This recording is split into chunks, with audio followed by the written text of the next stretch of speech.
Hello mga kaidol. Magpatutoy na po ko sa kong saging nga nerbasan mga kaidol aron mo dagko gud mayo ning saha. Ano mga kaidol maghimo ra mo ginani. Kan tubo nya talinsan na ni haiton. Nya pangagan na ni. Naor mga kaidol Ano ra teknik aron para dagko gud ang bunga sa yang saha.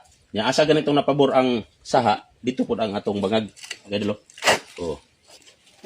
So, mo ni teknik mga kaidol para mo dagko gud mayo ang inyong saging. Bangag na mga kaidol. Nya atong butangan og abono. Mao na gitawag dol og patutoy.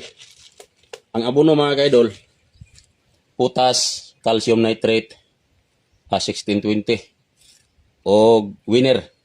Kaidol Nya atong ibutang diri sa bangag mga kaidol. Na.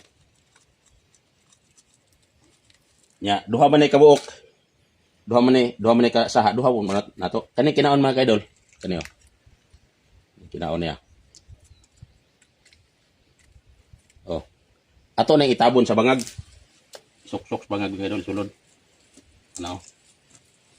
Na dili na putas pikas. Duha man kasaha. So duha ka bangag mga kaidol. Namon po'y saha diri isa.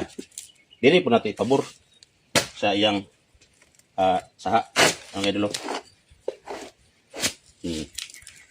Murag hapon.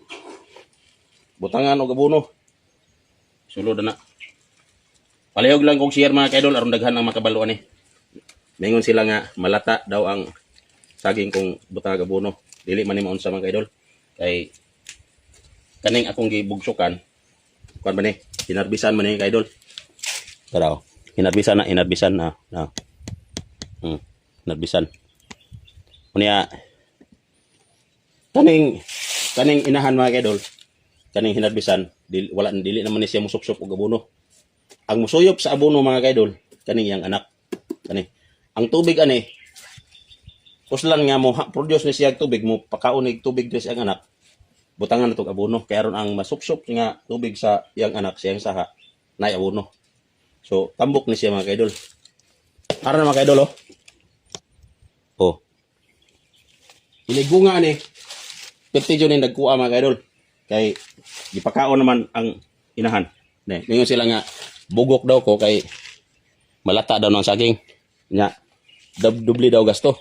Gamay ra magasto mga kaidol kay kadto dili man kay kada bulan kamo butangan ng patutoy. Kada ra mang hinarbisan. Nya kaning gawas, kaning yuta. Butangan dili lang kay kani atong butang abono. Inig-ulan ani. Siyempre mabasa ang yuta. Butangan po ni diri siya mga idol. Ano